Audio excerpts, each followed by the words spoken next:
So welcome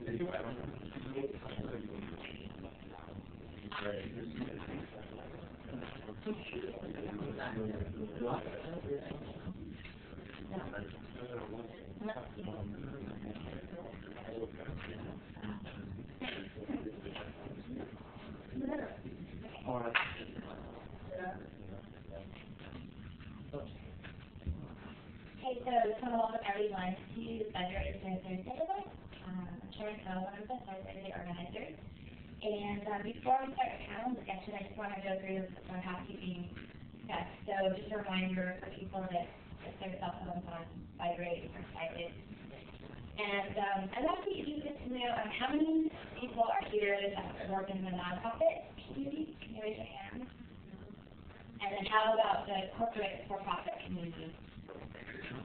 And public governmental sector, anybody? How many of you have been to a Thursday event before? A few of them? Okay, great. Gives me a feel for who's at the audience. So anyway, just to give you all some background about the Thursday, started 5 years ago, and it's mostly dinner series.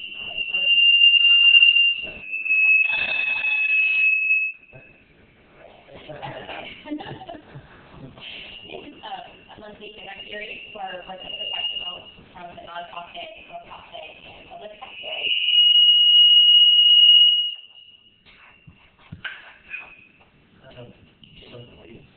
It's funny, like with all this technology in the South Bay, it's like no one can invent a way to do that. Good now. Okay. So, we're fortunate tonight to have tonight's event was sponsored by the GCBC and Young Professionals Networking Group. And I want to especially thank Susan Harmoto, who's standing back there, for all her valuable assistance in coordinating tonight's event. And we decided that this February and Valentine's Day, we thought we'd explore all the angles of a really fast-growing phenomenon of the Asian community, which is speed dating. And speed dating is a fascinating phenomenon that has grown increasingly over the past few years, and it's been taking places in many in Asian American communities across the nation, such as Los Angeles, Chicago, New York, and Houston. And so tonight we're going to talk about the cultural, the social, societal, the business side, and the research issues around speed dating. And we have a great panel for tonight. I'm really excited. Before we begin the panel discussion, I'm going to ask our speakers to just briefly introduce themselves. Their bios are in the program, so please feel free to do that. So let me go ahead and start that. Hi, I'm John Wong, 29 years old. I participated in 3 speed dating events total. I enjoyed long walks on the beach. I'm Linda Kong, born and raised in Canada, and founder of Bay Area Asian Rendezvous Events, otherwise known as BARE. We've held over 18 events so far, and I work at Clorox. My name is Gavin Tachibana, and I've done speed dating a few times, and I've written about it, and the last time was pretty successful, so maybe I'll be talking about that. And then personally, my other ambition is to one day have a 20 by 24 picture of myself. Great place. So the format for tonight's event is that the panel discussion is going to take the first hour, and then we'll split up the audience into smaller groups where we'll have a dinner and then the small group discussion. So how I envision this panel to be is such that we're going to have a really friendly debate. There's going to be some kind of spicy issues passed out. Feel free as panelists to respond off of one another, as well as to the questions that we'll be posing to you. And at the end of the panel discussion, we'll have time for Q&A from the audience. So if you have any questions, you can jot them down in our program, and we can definitely address those at the end. So the first question is, can you all, I know you briefly touched upon it, but can you describe your connection to speed dating in a little bit more detail? I can start.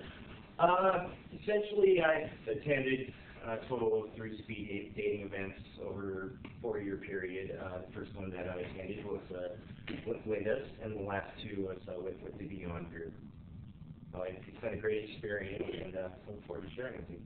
Would you highly recommend it to your friends? When I had, oh yeah, my friends, they're all over it. I feel like they're using me because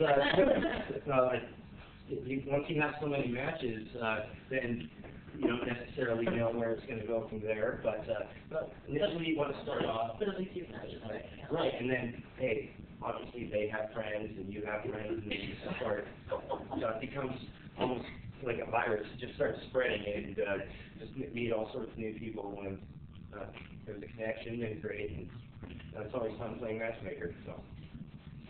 Okay, my experience was when I first came into San Francisco about 5 years ago, speed dating, I think, was just kind of starting around that time, and I wanted to try it out. I thought it'd be a good way to just meet some new people since I was fairly new to San Francisco. So when I tried it, I really liked it, and I was really surprised that there wasn't any that was targeted towards Asians who wanted to meet Asians. After all, it was started by a Jewish rabbi who wanted Jewish people to meet other Jewish singles. So that's how the idea was born, and my experience with it, I mean, the thing is, so after that, I could no longer participate because I can't participate in my own events because of conflict of interest. I don't need to choose conflict of interest in getting off the top. So I needed to be neutral, and at the same time, I can't. So the catch-22 for me is that I can't attend competitors' events as well because that's just getting validation that their events are just as good as ours, which are not. So I'm in a funny place, and not only that, one guy did come up to me one time, someone who had gone to our speed dating events, you know, more than a couple of times, and he was telling me that a lot of the guys were talking about how they would have liked to ask me out, but they didn't want to bite the hand that feeds it.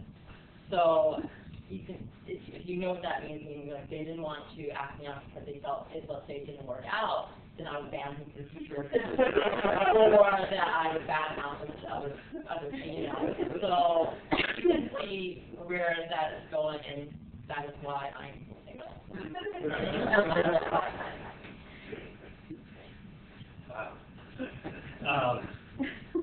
I did speed dating.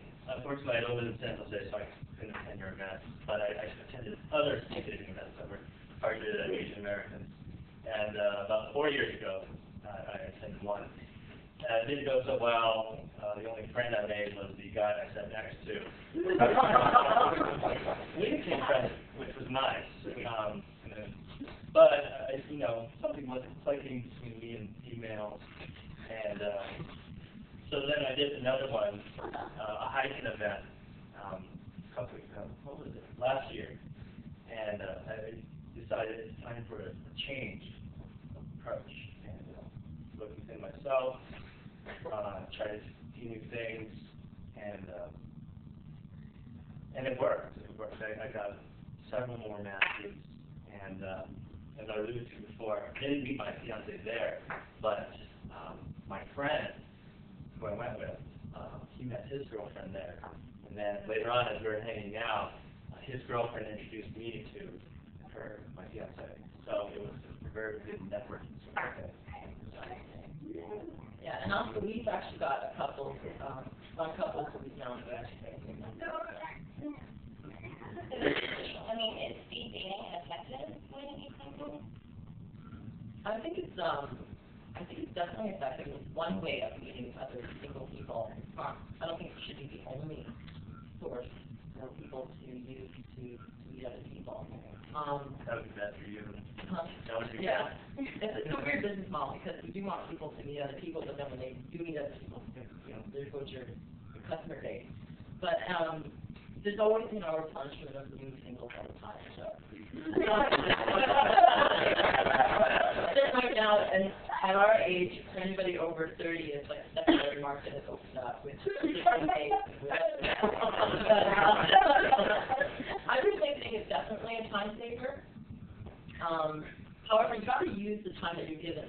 I mean, with speed dating, as most people know, you are allotted maybe 4 to 5 minutes per date. And it's really important to know up front that what your trade-offs and deal breakers are in advance, so you don't waste that 5 minutes that you have with that person. And always remember that you cannot change people. So, for instance, like if it's very important to you that your boyfriend or girlfriend be really into sports, then you should immediately ask, hey, you look like you're in good shape. What kind of activities do you do? And it's also like, you know, instead of asking what do you do for a living, you only get like a one-word answer. Oh, I'm an accountant, I'm an engineer, or a doctor. Instead, you should ask, what do you like most about your job? You know, that's a little bit more in-depth and get something, a takeaway from that person. That's great advice. I wish I would have known that. To get people some ideas. But yeah, you get to meet 25 people in one sitting, and you ask the same questions over and over again, get the same type of bland answers over and over again, and in the end, you don't really take away anything from any of your dates. So it is definitely a good time saver, speed dating, but you've got to know how to use that time well. Otherwise, it's just, you know, you're meeting 25 people, and then you don't remember most of them at the end of the day, and then you don't end up getting anything out of it. I think what I like most about speed dating, at least for the guys, is the hardest part, I think, in meeting women sometimes is making that approach. When you see someone of interest across the room, most of the guys I know, the typical approach is you see them and then you might creep your way over there, right? And then eventually you might be standing next to them, and then how you taking so long? She's just gone. Pathetic. But speed dating eliminates all that. Yeah. There's stuff with you for 3 minutes. So. That's my point too. I want to bring a point that speed dating particularly works pretty well with Asian Americans or Asians because of the fact that, as John was saying, it does eliminate the rejection factor. Because at the end of the speed dating session, you do get your matches discreetly at home in your email, by email, finding out who said yes to you, if you had matches or not. So eliminate, it has that concept of saving face that Asians are like, you know, so into. So it does take that part away, right, fear of rejection. And at the same time, it also allows Asian women to be able to say no without sounding like a bitch. So yeah, because they can say no and then, like, okay, if I don't. Still hurts. Really, you should be in the time of your own home, right? Instead of right in front of the club or the party or a house party with your friends. Yeah, I think it's very effective also because it forces you to trust your instincts. When you only have 5 minutes or less to size someone up, then you really determine what you like about a person, what you don't like about a person. Similar to what's that book, Blank by Malcolm Gladwell, that you know, you're the expert of your own emotions, or you should be, and so what you like and what you don't like. So I think the thesis of that book is that experts in a given category can immediately tell the truth about something or whatever the validity. So I think in speed dating you also have that same phenomenon because you'll know whether you like the person or not, or at least give that person a chance. So a lot of critics of speed dating actually say that it reinforces the whole, you know, it's all about looks. I mean, X amount of minutes, 4 to 5 minutes, really enough time to make an adequate decision about someone, and it puts sometimes introverts out of disadvantage. That's the argument that's right. I wouldn't have gotten a match if it was about looks. I had to turn them. I think it might actually be the opposite. I think looks are somewhat important, but I think you know, people who may not be as good looking can start to use their wit and their personality. And oddly enough, even though you're given a short time, looks become less important that way. Because if you can charm someone, if you can connect with them, then it's even more effective. And plus, because they're forced to sit with you, really can't say no just based on your looks. I think it's funny that you mentioned that too, because typically when you attend, you sort of keep your eye out, and you might have a few in mind, like, okay, I can't wait until I have my 3 minutes. But what I've actually found is a few times is once I have that 3 minutes, she ended up being a complete dud, and the total minutes no, never. Yeah, from my observations, so on average, right, there's about 25 guys in the room. And with any ratio in a house party or any other types of networking events, you have like 10% who are pretty hot or above average. Then you have like 50% who are average looking, and then the rest are mostly, you know, not looking at it. Or they're like socially awkward, let's just say.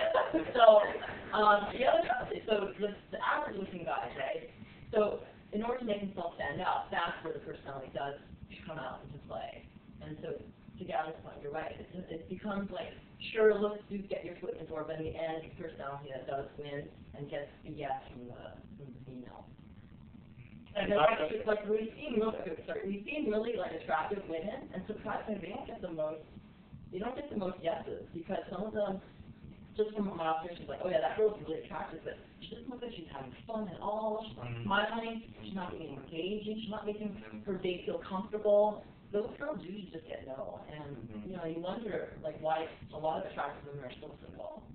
It's because they're not engaging, or they're just not approachable.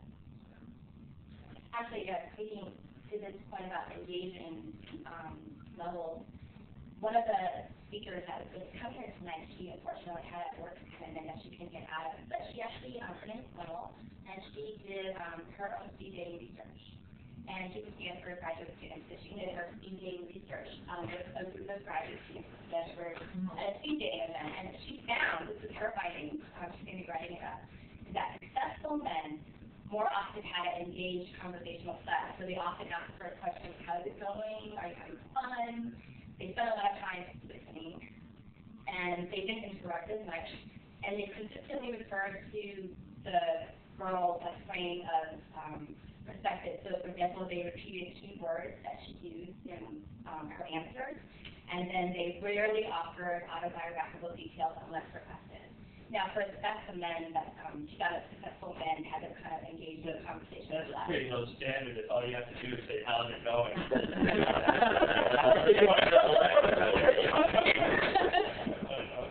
And then she found that successful women, they had more often a supportive conversational style. So it included things like immediate responses, constant affirmation, positive feedback, often interrupting the sentence with this positive feedback.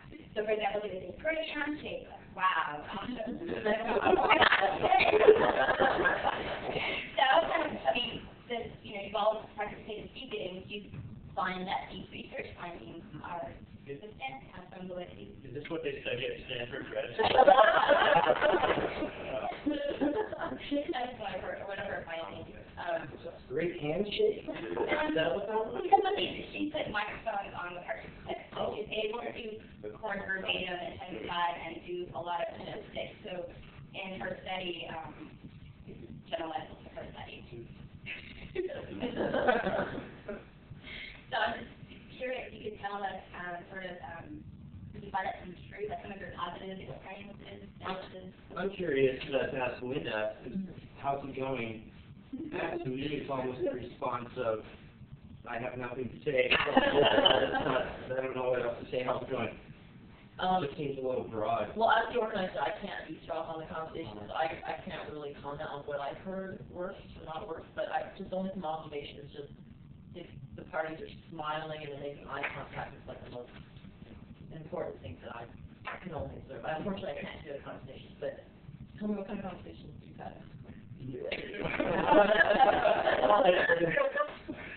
Through my experiences, I had much more success when I just shut up and let them talk. The first time I wanted to let them know about myself a little bit, but yeah, the second time I did it, and I just asked some general questions. Can you tell me a little bit about yourself? And that essentially opened up the floodgates. And I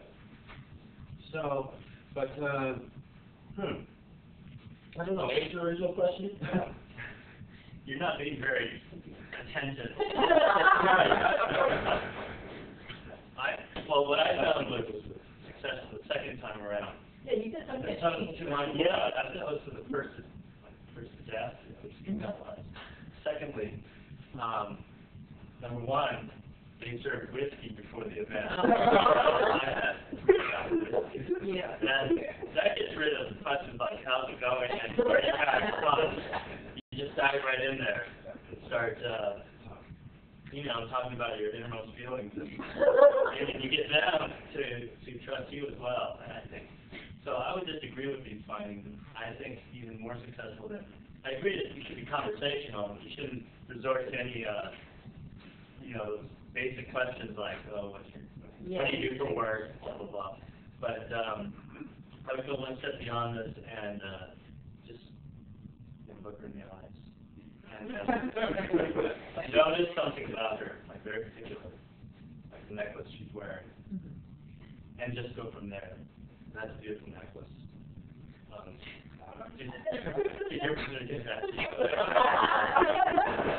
But surprisingly, it works because both people are nervous. So if you have something to talk about, and if you give her something to talk about herself, like you're saying, open the floodgates, then I think that's effective. But I could be wrong. What have been the trends with regard to speed dating, for the speed daters, example like age, race, religion, you don't know speak to that, like what kind of trends have you noticed, like age, for example? Well, the trend that I've noticed is that speed dating is definitely more accepted. So is online dating in terms of meeting other people. There's none of that stigma attached to it like it was maybe, let's say, 5 years ago. It's also more niche oriented, meaning that as you can see, we have like Asians who want to meet Asians. We have pet lovers who want to be pet lovers. My friend Rob here is founder of DateMyPet.com. So it's definitely getting more niche oriented and more focused and targeted to either by interest, like if people like, for instance, Furry Date has something like for people, women who like to meet bald men and tall people who want to meet tall people. There's even that specific too. So that's where I think it's kind of going. Yeah, I would agree. That speed dating is a lot more socially acceptable right now. You can and online dating as well. I've had several friends who've been successful in both areas. So and there's they're not afraid to talk about it. Mm-hmm. And then that goes back to the thing where I think because it is so effective, everyone wants to get on something that's effective, so there's no shame. Definitely. And I know initially when I even participated in my first speed dating event, there was that stigma of desperation and that I was a little embarrassed. But after I did it, now that I'm becoming a little bit older and more secure with myself, I really don't care what other people think so much. And yeah, it's the end of it now. Because hey, I'm having a good time, my friends are benefiting, and those who aren't participating, they're missing out on meeting a lot of good people. So. So then you think the expectations of speed daters changes with age as well as dating experience? Oh, definitely. The first time I did, I think it was 25 or 26, and the second time I was 3 years older. But there was a big difference there. I think when you do hit 29, I don't know, it seems random, but I think there's something about that age where you stop caring about, what the other person is. They laugh at you, so what? When you go with that attitude, then I think you become a lot more confident and, I don't know, maybe more attractive. I know for me, I didn't set any type of specific expectations. I just went in, was open-minded about it, not necessarily looking for a relationship, just going in and looking to meet some good people. So there's so many people out there, and this is just such a great tool that you can use to really eliminate that awkwardness and that gap of trying to approach those females. I noticed on your website, www.fair.org, you have different kind of variations of the speed dating, like the silence.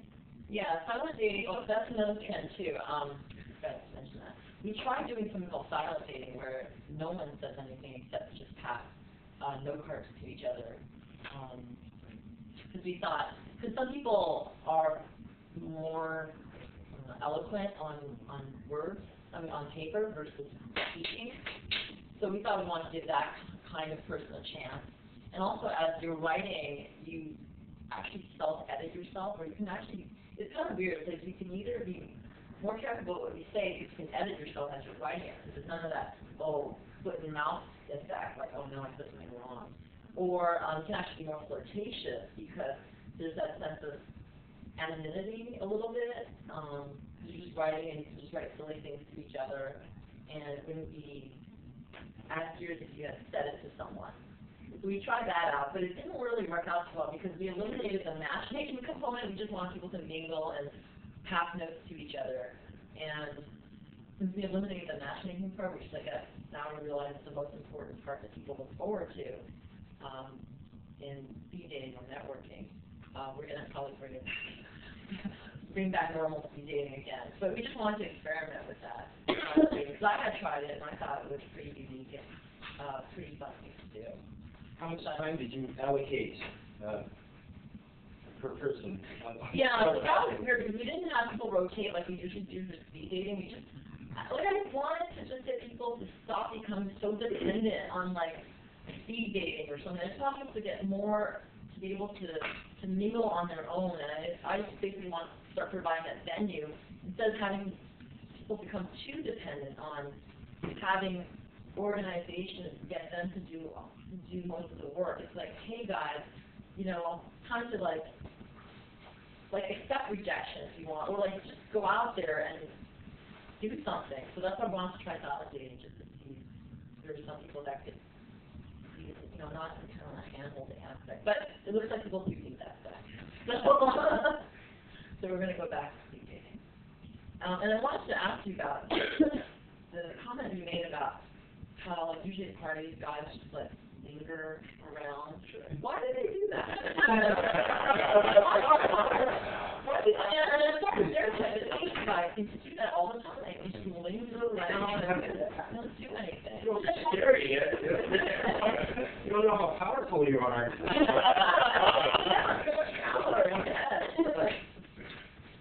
I think it's just because of the cities sort of. No, we don't.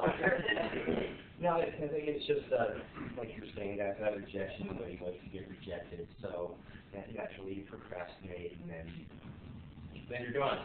So. Well, do you think it's because Asian Americans in general are just so used to being successful in academics and getting to the school they want to get into that they're not used to rejection, because at a young age, they got the age that they wanted. They went into the school that they wanted to go to. They were just never rejected. They don't know what it's like. You just done that the first 30 years of my life. Shaking right now. But I think partly that's it. I think partly it's a shyness thing. I think partly it's also that fear of rejection, which is why speed dating also helps, because once you've been flatly rejected several times in a row, you don't care as much, and that lingering thing starts to go away. That's what happened to me in the year after speed dating. I stopped doing that lingering thing.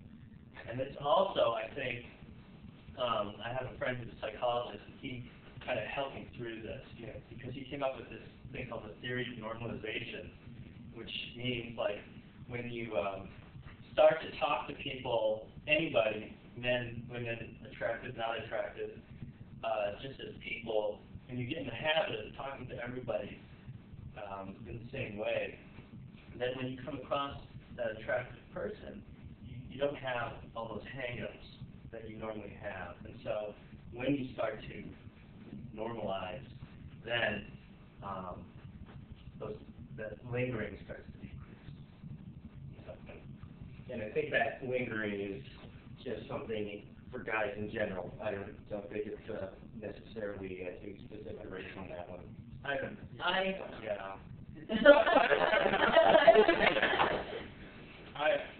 I'm all for Asian American power.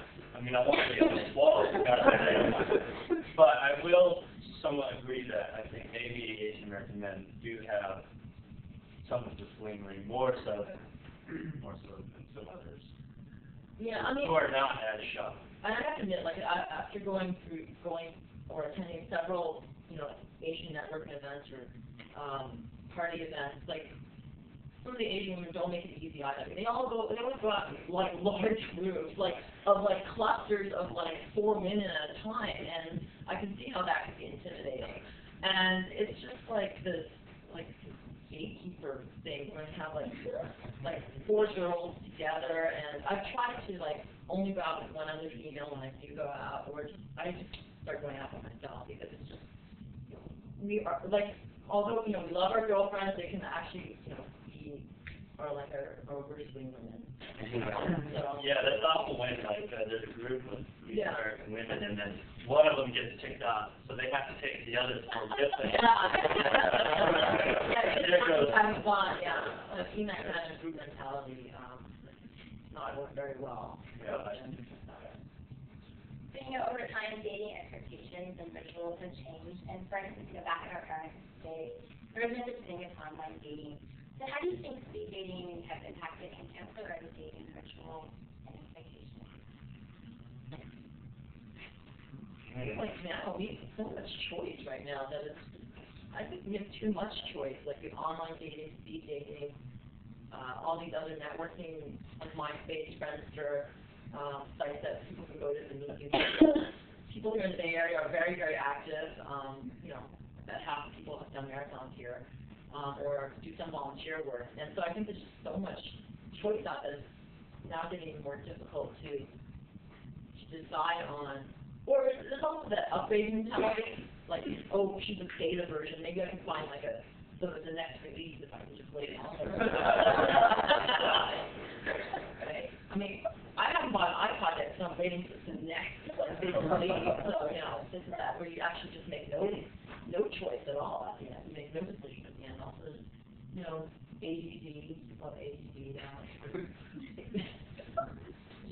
All that contributes to it making it more difficult to make a decision, you think. A lot of choices, it's more difficult to make a decision. There's not as much pressure, I don't think. I'm fourth generation Japanese American, but I noticed that there's not as much pressure to stay within your nationality. I don't know, maybe that's too broad a generalization, but and which also produces more choice, especially for gays. Not that many, but so. John. I know my parents are quite traditional and would prefer if I dated and married an Asian, but they're not that's not set in stone. But We should be 35 and then I don't know if anyone. And I think dating in general. I grew up in Montana, which is a small town and only about 40,000 people, and where it was everybody knew everybody.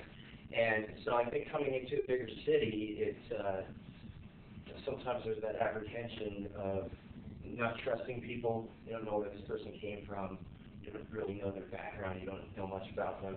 So even when I meet people, I'm always a little bit hesitant sometimes, thinking in the back of my mind, okay, where's this person from? What's their background? And I don't know if that's just instinctive, but I know. I'm sorry, I was lost my train of thought, but I think it's really tough to meet people that ADD kicking in. In a big city, it's tougher to meet new people in today because there is that. Since it's such a big city, there's so many people, and there's different cliques. But that's just one man's opinion. So, do you think speeding faces competition from other social and networking ventures such as Match.com, Friendster? I guess I would address this question to you, but that you actually have an organization to that. I don't think it competes directly. It actually enhances, because these are different channels of different ways to meet people. In terms of online dating, which I've done, I just feel that for online dating, it's seems like it drags itself out. You're sending emails to each other, some people don't send it right away, and a lot of times, what is starting to happen with these online dating sites is that a lot of people are not putting their correct photos, first of all. You can lie on the profile much more easily than if you saw the person live if you're speed dating. And it also builds up the anticipation, like as you're emailing to each other and having met each other before. It's just like, oh, this emails are so eloquent, and when you meet them in person, it doesn't say anything. It's like totally like silent, like stone. So again, it's like you don't get to see how that person really is live. It also gives women a better chance of acting out, I think. Yeah.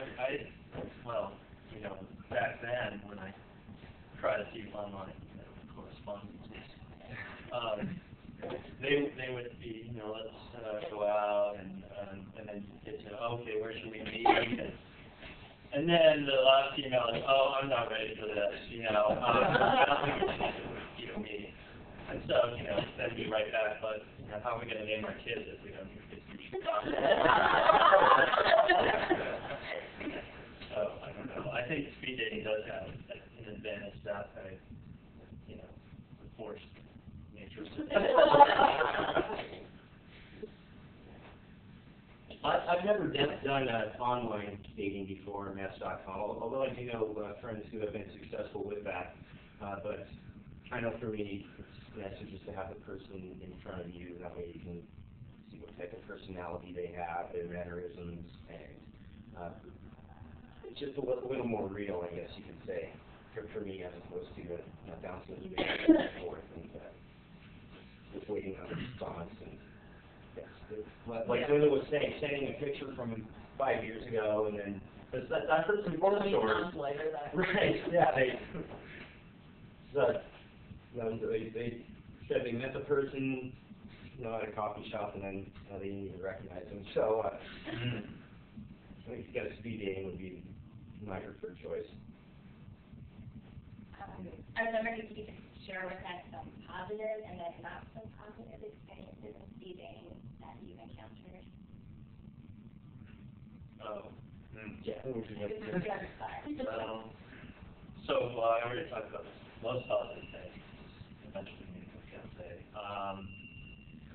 Positive. I mean, the most recent time I did was all very positive. How would you sell it to your friends?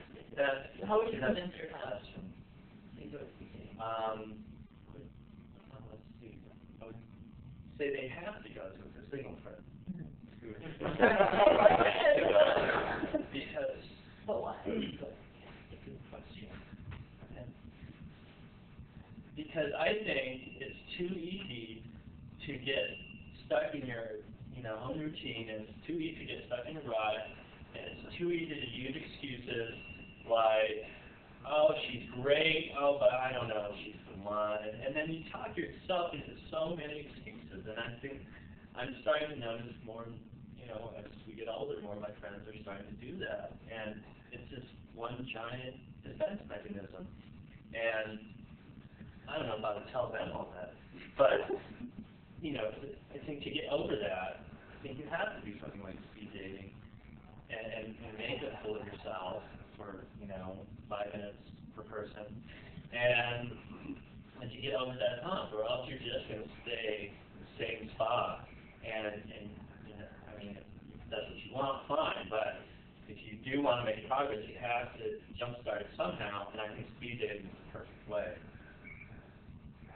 Does that make you all want to go? And Linda's events.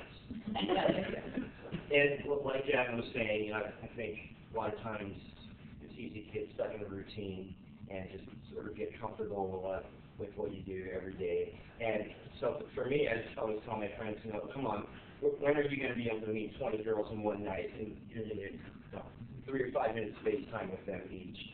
So, and the events that I've gone to, there's really quality people that attend these events. And $35. Yeah, it's like $1 something per day. In the short term, but Cheaper than coffee. And I think events like Linda's are doubly helpful because if you're interested in meeting Asian Americans, obviously that's where you can go. But there's a second filter in that if you location, but also even to know about the event indicates some kind of interest in maybe a professional organization or, you know, I don't know what the unique qualities of your organization are, but for these people to know the same event also means that they're coming from the same angle or similar angle. Same sociodemographic. I think of business. Yeah, are there, I mean, I've heard that there's certain things you're not allowed to say during the speaking, encounters, like how much sense would make or something. Are there? No, it's more like we don't want people to put anyone on the spot by asking them directly, like, oh, I really enjoyed our conversation, may I have you come over to right now?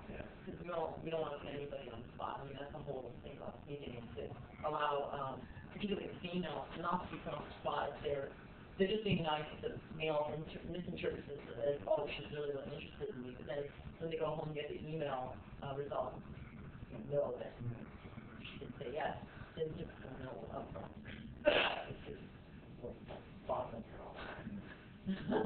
Yeah, that would defeat the purpose because then people wouldn't have that safety measure. Yeah.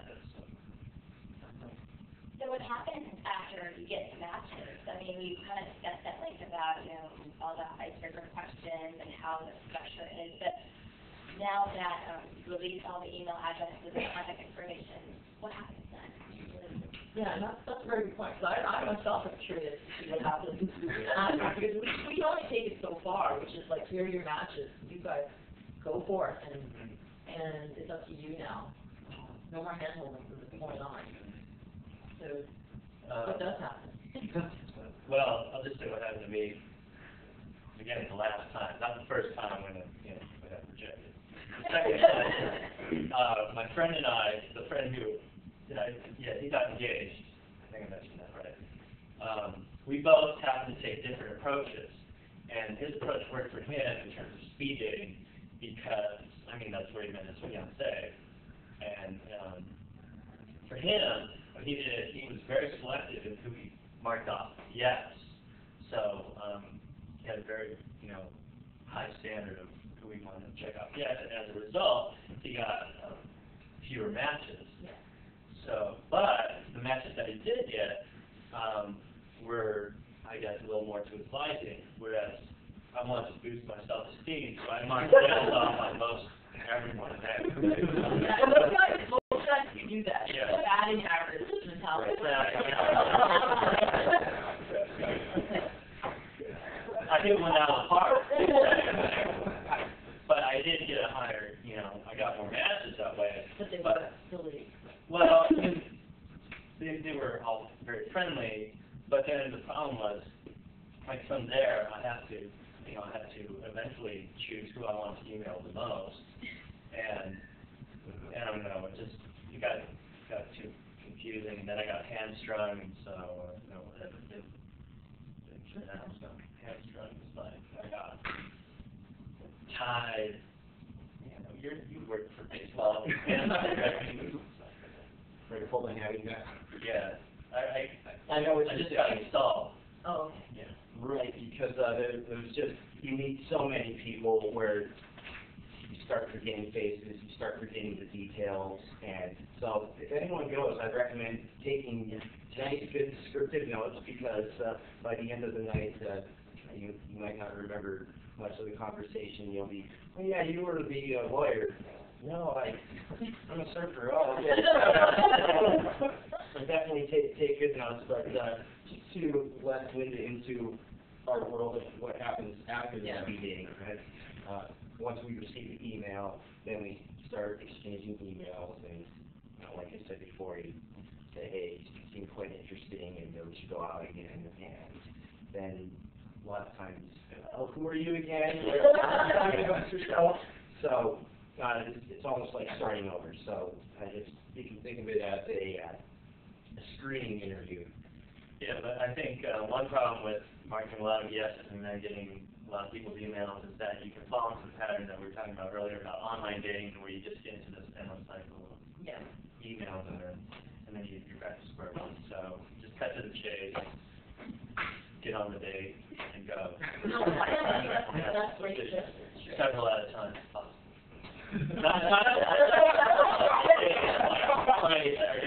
Or maybe send a photo, like maybe attach a photo when you reply back to say, oh hey, I'm actually speaking. You forgot here's my picture. Yeah. I'm the one who just thinking, cause it's true, like after we take them now, once, like, well, how much more can we help people like take it to the next level? Because you're right, once the matches, some people have too many matches. Yeah. And there's only so much time to do this, like email everybody back. Yeah. And it's not really effective. Yeah. So the guys, but still, we do encourage the guys when they get their matches to initiate the email. Why is that? Because you got a guy, like, come on. Well, after we did it in the speed dating format, it's girls that are stationary, right? And the guys rotate, and it's sort of like. So the guys, the girls can check out their height. So.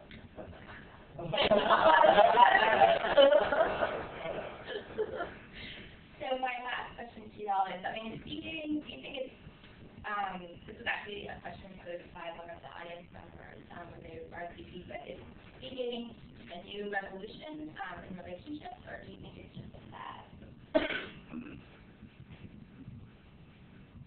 Well, is there profit to it? I think it's a new revolution. As long as people remain busy, something like speed dating will always be effective and desired to have people. It's also, cost effective, and you can go to professional matchmakers. They charge like $500 to $2,000 if you think about it. Because basically after college and school, you don't have that access to that much people at once, a pool of people all at once, and so I think speed dating is here to stay. Yeah. I don't think there's definitely a demand, and it seems like to me that the number of single people just keeps on increasing, and people are getting married as they're getting older. So this service helps get those people together, like mine. Yeah, because people are staying single longer these days. Also because life expectancy is like increasing.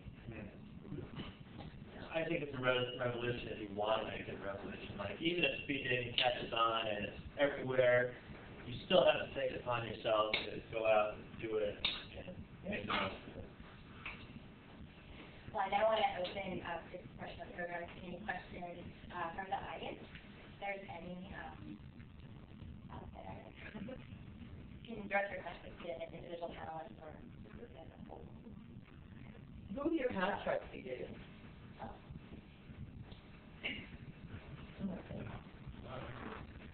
So the people who haven't tried speed dating, why haven't you tried speed dating? You and the great letter. I saw the networking career, like meeting friends through your friends. Mm-hmm. Yeah, maybe people like maybe that should do that.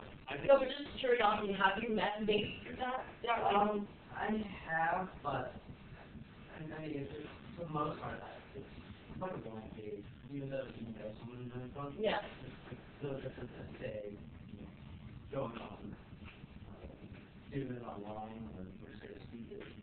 Well, yeah, I think speed dating is ultra networking. I mean, you can't meet that 4 people in a limited amount of time, and then you do it in speed dating. And if you go with a friend, then you're just, you're increasing your network, and because he's going to meet, or he or she's going to meet people, and you're going to get to compare notes, meet your fiance that way.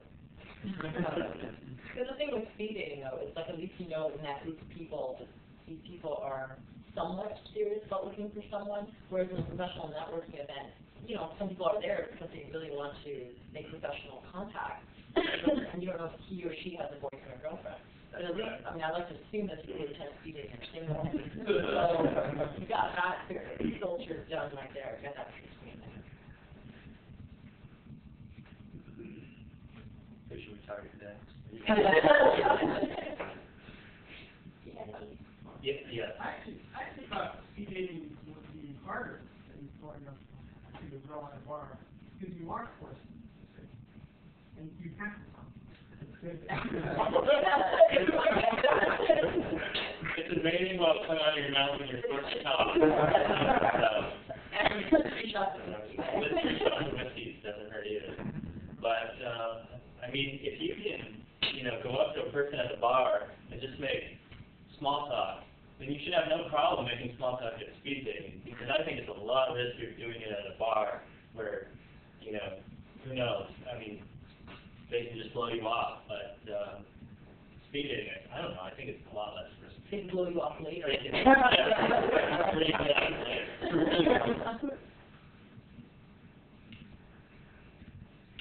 Yes. I believe speed dating can depend on the conference of it.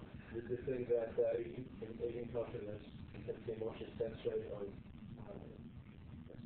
speed dating and the aging culture after American culture. We'll hear a lot of things in that, but it's a very serious that this thing, I'm a little probably. Yeah.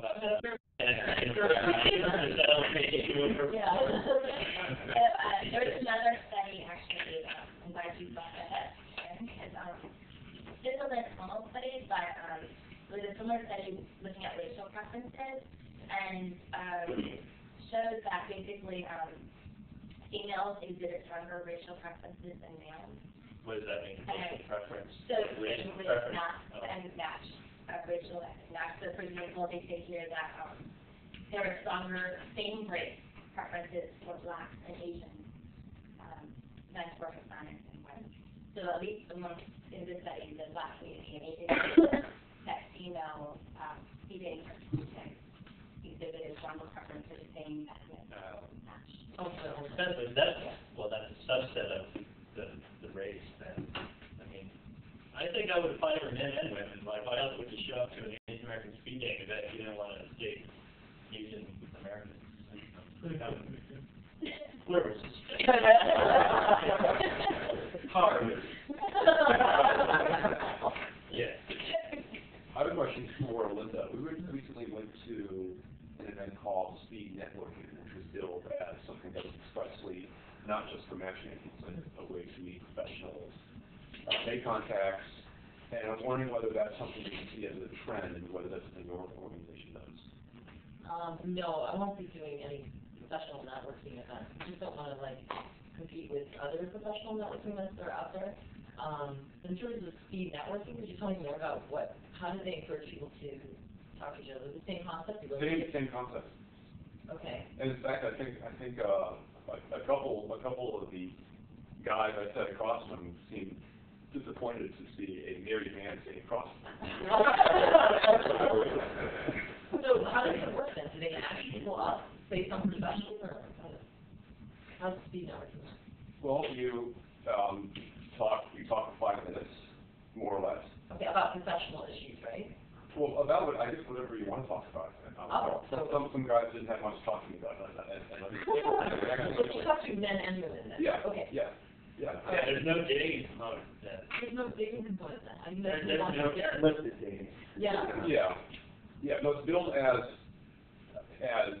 networking for professionals, and Okay. there's no segregation of gender.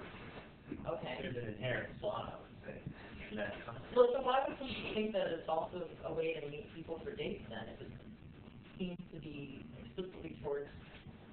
I don't know. I don't know why. But there were some people who thought it was, or thought that it was a way to meet people to date, or? I think so. I'm confused. Well, I'm asking a question here. I see that as a trend, and I guess your organization doesn't do that. But I was wondering whether. What may be trend?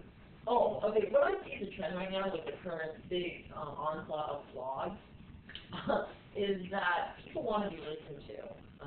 As I said, people remain single longer these days, and you don't have a significant other with you, living with you.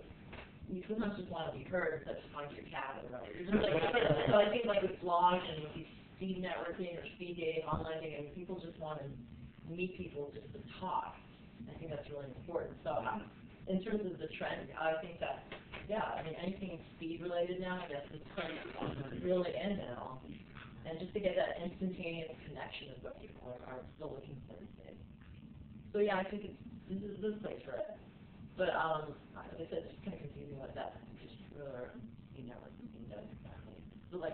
Is it like Orchid or LinkedIn or something, except live?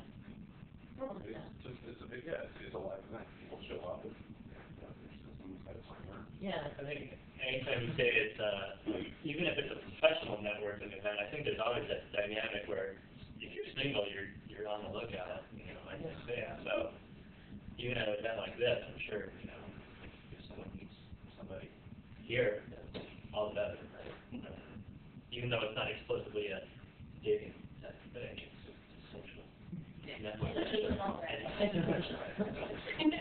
What would that would expand your business?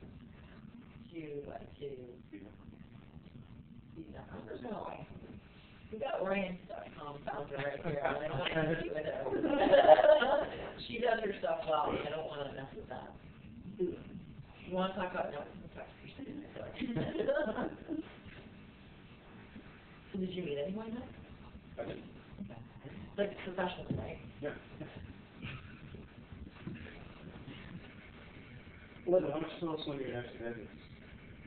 Okay, here's what I'm kind of like grappling with right now. So I recently took, recently I'm in the process of taking something called NERPS training, which is Neighborhood Emergency Response Team training for my neighborhood in Soma. I don't know if you guys are familiar with that. It's kind of like teaching people in the community to be prepared in case of a disaster should happen.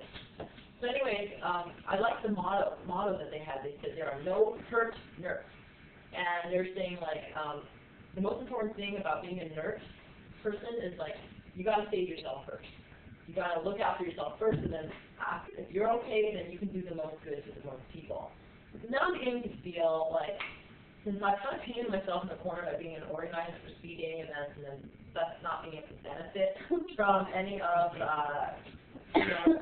the whole speed dating thing, I'm kind of thinking, I'm not sure if I want to have that many events this year, because I want to look out for myself. So, yeah. So, Dave, I can't answer that question right now. I mean, I do want to... I got folks so we'll talk after this. Okay, I mean, I do want to organize them. They're really, really fun to organize, but at the same time, I'm discovering that's backfiring on me. So, I don't know what to do. As I explained before, I mean, I can't attend competitors' events because of doing validation to your competitor. I don't want to do Maybe that. just sneak in. I'm getting dressed up and coming to the class. Okay.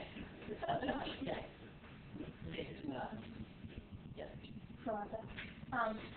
Exactly how difficult is it to be organizing it from behind the scenes? Like, what is the most difficult thing you have to deal with when you're planning events? It's making sure the gender ratio is even. We're always striving for that because we don't want to be one of those other event organizers where you just take whoever signs up and they have a whole bunch of men and only like 4 women. We always want to ensure even gender ratio. So I always have to monitor the registration process, and that's pretty time consuming.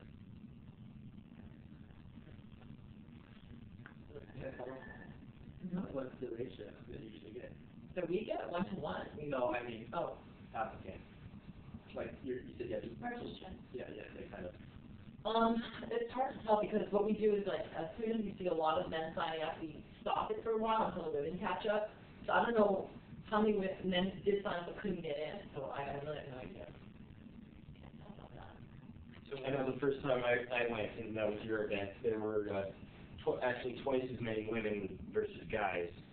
So I don't know about. I don't know about that, but you know, sometimes we actually have a little bit more women than men, surprisingly.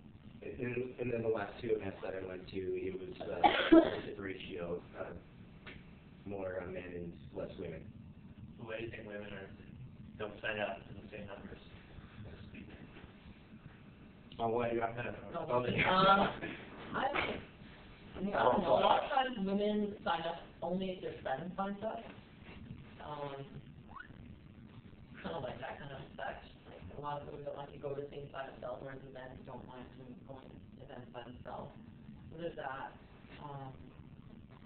I don't know. I think a lot of times the ratio does work in the women's favor, so that maybe they feel they don't need to go to the speed dating events. But then when we get good word of mouth, I mean, like, let's say one female friend has another female friend, oh, we should have done it. I met a lot of cool people, and so we'll just go organically that way.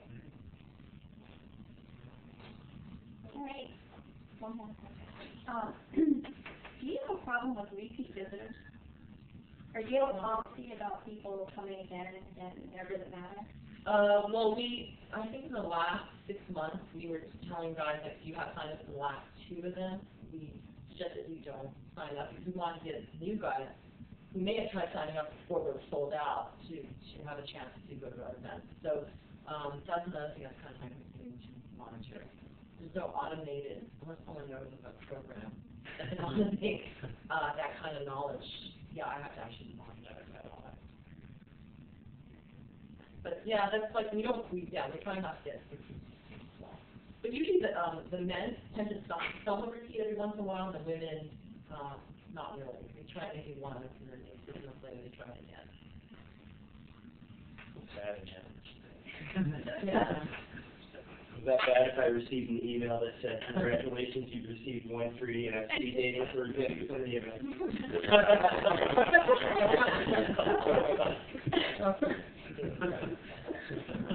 Well, I just really want to thank you for taking time out of your schedule to come and speak candidly and honestly about speed dating experiences. I'd like to just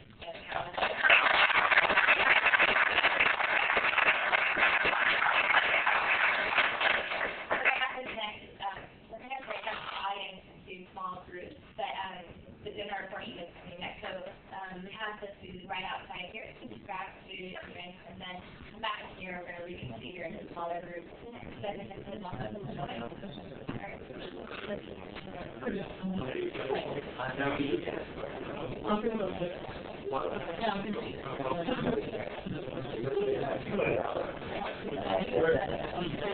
Yeah.